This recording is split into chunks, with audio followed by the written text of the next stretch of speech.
pinakabagong pangmalakasan na cordless planer ni Tanzu. So actually, ito yung kanyang build quality. Oh, 'di ba? Napakaganda. Brushless motor na rin 'to. So gamit ang 15 cells na battery, magpi-planer tayo dito sa bangko na 'to or sa upuan na 'to.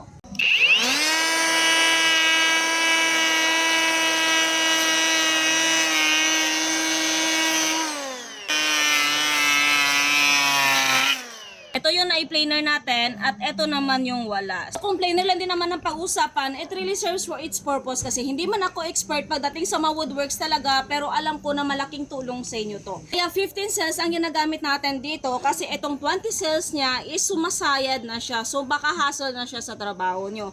So ang mas recommended na battery dito sa planer natin, it's either 10 cells or 15 cells. Kaya kung portable planer lang din naman ang hanap nyo, so go for this. Ilalagay ko ang link nito dyan sa basket.